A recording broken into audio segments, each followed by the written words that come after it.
Resistente, confiable, fresco, comprometido, memorioso. Otro aire. Otro aire, todas las mañanas en Radio Universidad.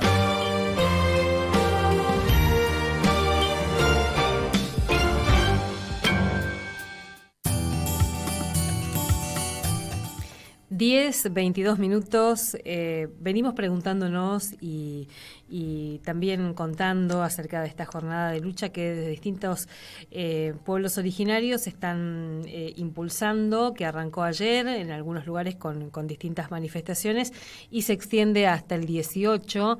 La idea es visibilizar la urgencia de la prórroga de la Ley de Emergencia de Territorios Indígenas, que, como venimos contando también, obtuvo media sanción en senadores y la urgencia es porque la prórroga vence el 23 de noviembre. Está en línea el doctor Julio García, uno de los referentes para pensar la larga lucha de los pueblos originarios también para ir disputando derechos en nuestro país, para ir visibilizando esas conquistas y exigiendo el cumplimiento. Y también alguien que nos puede contextualizar lo que implica la prórroga de esta ley. Julio, muy buenos días, ¿cómo le va? Alicia Rivas lo saluda desde la radio de la universidad.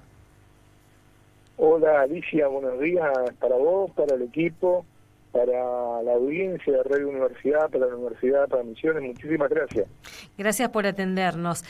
Bueno, en principio, ¿es absolutamente necesaria la prórroga de la ley? ¿Qué implicancias tiene esta prórroga? Alicia, vos pediste una contextualización un poco para que la audiencia se ubique. Lo que hay que decir es que la Argentina, desde el año 94, de manera operativa, de manera expresa, contundente, protege la posesión y la propiedad comunitaria. Resalto la posesión porque parece que solamente se está hablando de propiedad o la existencia de títulos de propiedad como lo que debería proteger una ley nacional o lo que debería proteger la legislación. Lo que se está protegiendo es básicamente el derecho que tienen las comunidades indígenas, los pueblos indígenas en Argentina, a partir del texto constitucional y del convenio 169 de la OIT, que es una norma supralegal, o sea que está sobre las normas ordinarias o comunes, en esto digo Código Civil, para dar un ejemplo, la ley de minería, las leyes provinciales, las constituciones provinciales. Este convenio también obliga interna e internacionalmente a Argentina a reconocer los derechos territoriales de los pueblos indígenas.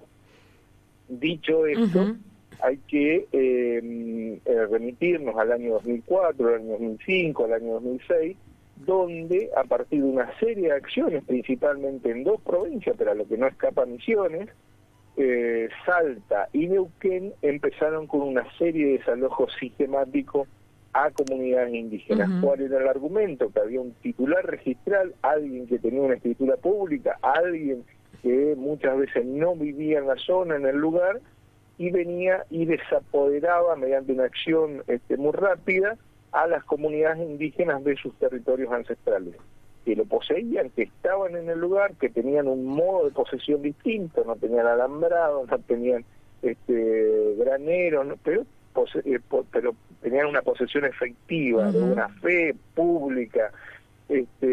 A raíz de esos hechos se empezó a trabajar en una serie de normas a nivel nacional, que buscaban de alguna manera generar un procedimiento de reconocimiento de la propiedad comunitaria, y en tanto y en cuanto esto no surgiera, se dictaba una segunda parte que tenían estas normas, era de declarar en emergencia la posesión y propiedad comunitaria. ¿Qué significaba eso? Que no se podía desalojar a las comunidades indígenas y no podían avanzar procesos judiciales que implicaran algún tipo de desapoderamiento, de desalojo, de desahucio de los miembros de las comunidades indígenas. En el año 2006, a partir de una iniciativa de Alicia Kirchner y otra senadora que no me acuerdo, se declara la emergencia. A mí me tocó participar en el proceso de consulta en el Senado de la Nación, En ese momento participó un jurista muy importante, Vidal Campos, quien tenía algunos argumentos en contra de la ley, pero básicamente lo que decía es que esas leyes de emergencia se convertían a veces en la única salida. Yo rezongaba mucho, en otros términos podemos decirlo, no tan coloquiales, por lo que expresaba este constitucionalista, pero al fin y al cabo, por su experiencia, tenía razón. La ley de emergencia, la posesión y propiedad comunitaria se convirtió en Argentina en casi el único salvoconducto que tienen las comunidades indígenas de protección de su territorio. Esta ley, además de declarar la emergencia de las comunidades que estuvieran registradas a nivel nacional, a nivel provincial, o fueran preexistentes o ancestrales, lo que hacía es generar un fondo para llevar adelante un relevamiento. Ese relevamiento hasta el día de la fecha no fue completado, a pesar de tener un presupuesto. Durante los 4 años del macrismo estuvo frisado, pero anteriormente tampoco tuvo demasiado ímpetu en los funcionarios nacionales para su aplicación. Ahora, Julio, necesaria, sí. Pensaba en esto de la preocupación que es concreta, que es real, porque uno empieza a conocer las causas que a pesar de la vigencia de la ley se sustanciaron. Hay algunas acá en la provincia de Misiones, causas por la figura de usurpación que los jueces tramitaron, digamos, ¿no? Y que hay esa preocupación de que una vez, si es que no se consigue la prórroga, de que esos desalojos avancen. Sí, exacto. Bueno, yo creo que no es por ignorancia, te digo honestamente, creo que es por una posición ideológica. Y eso a veces los hace mirar por una pequeña rendija, por el ojo de la cerradura, y ven lo que quieren ver, que es parte de nuestro sistema jurídico, y en base a esos prejuicios, en base a esa mirada ideológica, creyendo que los pobres no tienen derecho, creyendo que no existen medidas de protección, o haciendo la vista gorda, ordenan los desalojos y los desahucios. A mí me ha tocado participar en varias acciones, me estoy acordando de alguna, y sí. Contra el empresario Coto, ahí sobre la ruta 12, con el aval del gobierno municipal, del gobierno provincial, pudimos frenar ese desalojo, pero sé que hubo otros que prosperaron. Concretamente, ¿qué se necesita hoy? Se necesita que los legisladores de Misiones, los diputados nacionales, sea del partido que sea, ratifiquen la media sanción que tiene la prórroga de la ley 2660 en el Senado de la Nación. Que dicho sea de paso, entre paréntesis, hubo 2 legisladores, Clos y Schiavone, que estuvieron ausentes. Digo, para nosotros eso es grave, porque tienen población o tienen pueblos indígenas en su territorio. La provincia de Misiones le debe la enmienda, le debe la reforma constitucional al pueblo guaraní, en Boa Guaraní, y en esto, miren, yo soy, el que me conoce, un referente político en el peronismo, soy jurista, pero en esto no hay color político, hay responsabilidades públicas que no se han asumido por parte de la dirigencia política de Misiones, de manera muy, muy grave para con la realidad y con la vigencia del Estado de Derecho para con los pueblos indígenas. ¿Y tiene información de cómo viene, diríamos, el poroteo en diputados? Porque, bueno, en el Senado hubo como más tiempo, pero entre la media sanción en el Senado y la discusión acá en diputados, vino la jornada electoral, la campaña, la virulencia de la campaña. Era muy impresionante ver cómo instalaban, entre comillas, la cuestión mapuche en los medios hegemónicos. Bueno, ¿cómo viene ese poroteo? La cuestión mapuche tergiversada, sí, ¿no? Totalmente. Porque hay que decirlo manifiestamente. Digo, sé que habría consenso entre los bloques. Están convocando a una reunión plenaria para el día de mañana y para el día jueves, si no me equivoco. Hay una convocatoria de las comunidades y de los pueblos indígenas en el Congreso de la Nación. por intervenir en alguna de las comisiones que se ha formado para el seguimiento de esta iniciativa y la posibilidad de que se ratifique la misma o se apruebe por parte de la Cámara de Diputados. Creo que holgadamente se llega al número, pero esto es, como lo he dicho, con el creo adelante. Habría que ver el contexto de las convocatorias y a mi entender creo que están dadas las condiciones para que se apruebe la media sanción pendiente por parte de la Cámara de Diputados de la Nación, y vamos a estar mirando a nuestros diputados provinciales en el norte, en el NEA particularmente.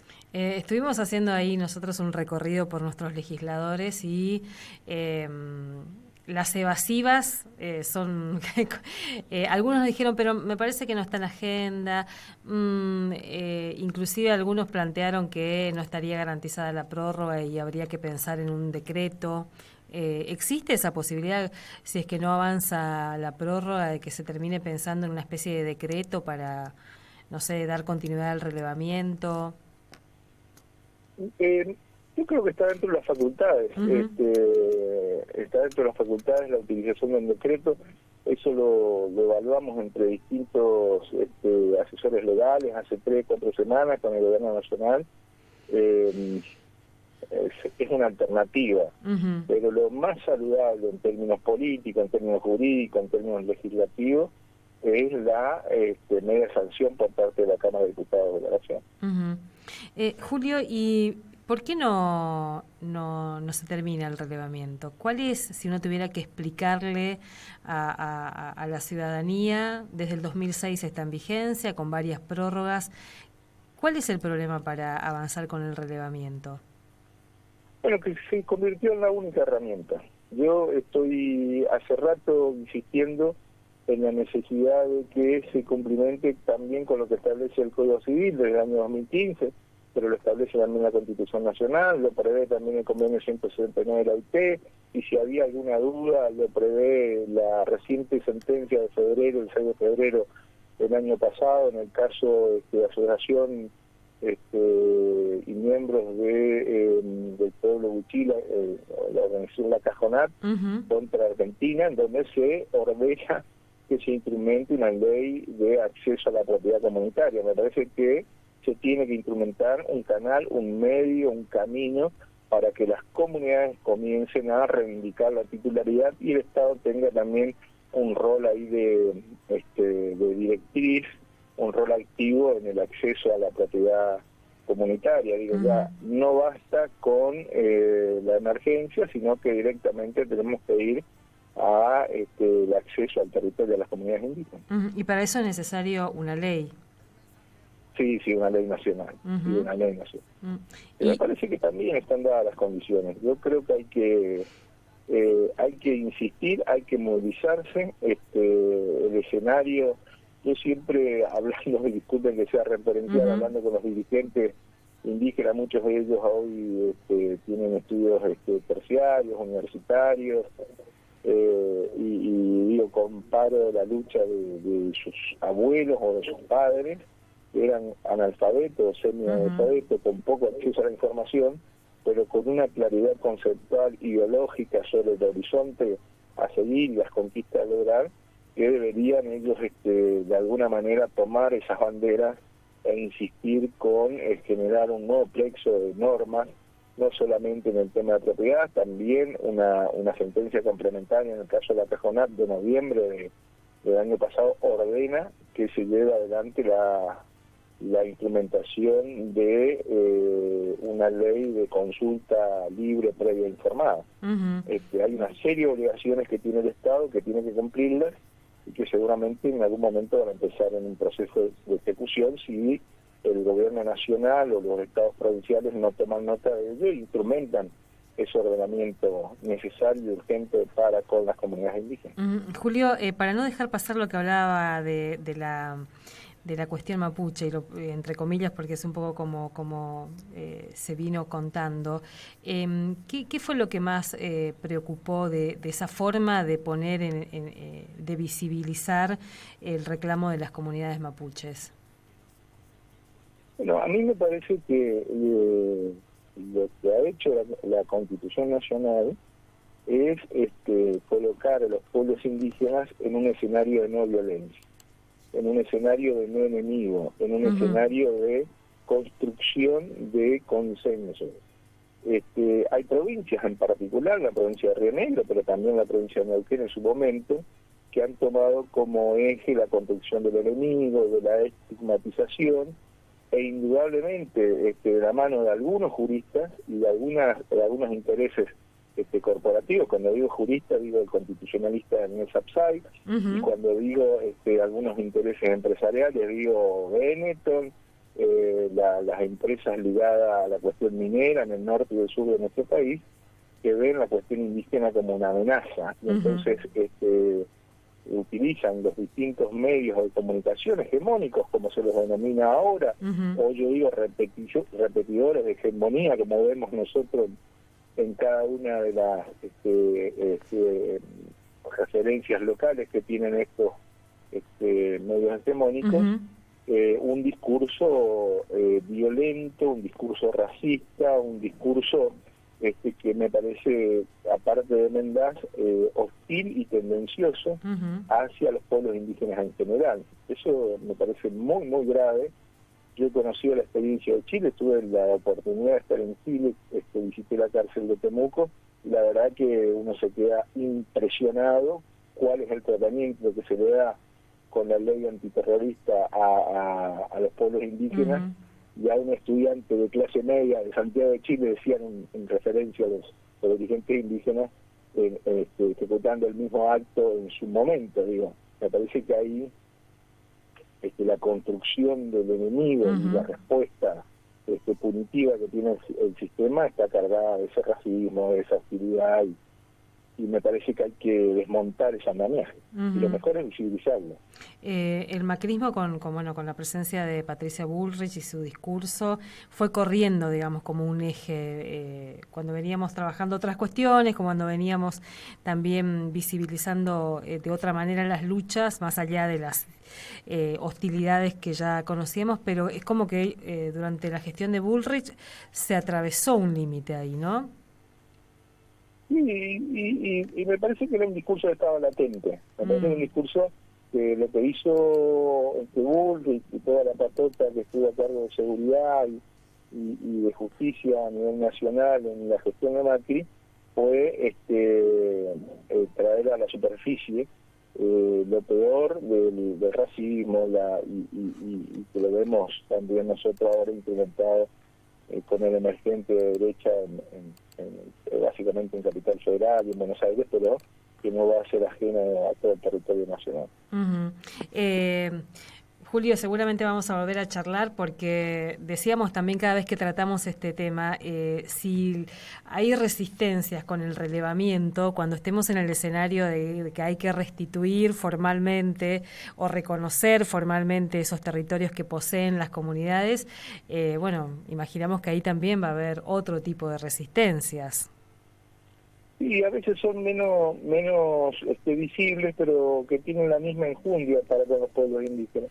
Mira, te voy a contar una anécdota nada más, y no quiero extenderlo demasiado, pero por ejemplo hay una sentencia que reconoce la propiedad de las comunidades indígenas del Valle de Cuñapirú. El impedimento que tuvimos hasta el día de la fecha, creo, no sé si está arreglado, fue que la Agencia Federal de Ingreso Público, la AFIP, tuvo un tratamiento distinto con respecto a las personerías jurídicas provinciales, que no le daba lugar a la personería jurídica provincial, lo que es una aberración, incluso contra propios dictámenes del INAI.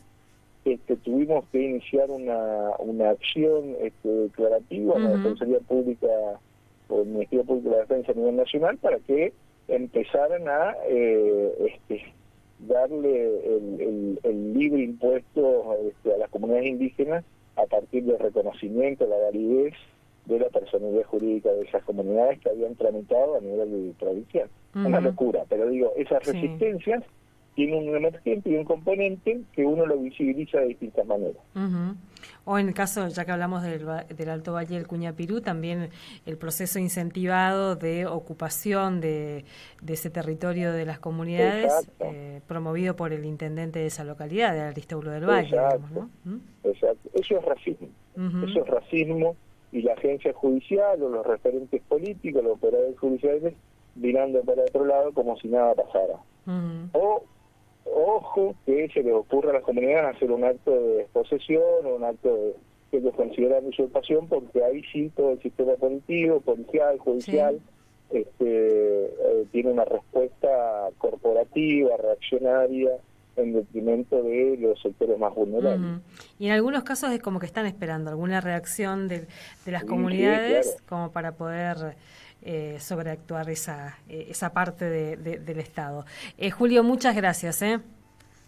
No, a ustedes, muy amable, gracias, y nos mantendremos comunicados. Ahí vamos a estar pendientes de lo que ocurre esta semana y ojalá tengamos prórroga y podamos seguir disputando esos otros derechos, que son muchos los que faltan para las comunidades. Muchas gracias.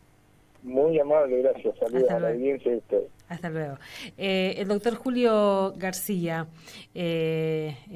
referente, es uno de los creadores de lo que fue la asociación, lo que es la Asociación de Abogados Indigenistas en nuestro país, uno de los en la región también que ha acompañado muchísimo el reclamo de las comunidades Mbuyá en nuestra provincia, también en la provincia del Chaco, en toda la región.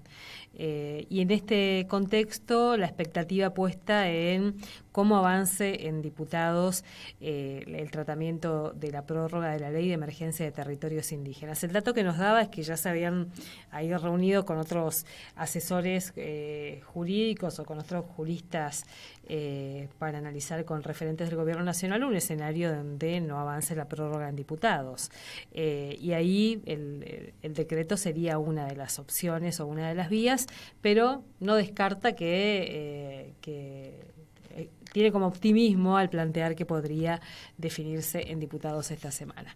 Tenemos que estar ahí atentos y atentas también a cómo van a votar nuestros legisladores nacionales. Misiones tiene 7 diputados que no deberían tener problemas en acompañar la prórroga. 10:44 minutos.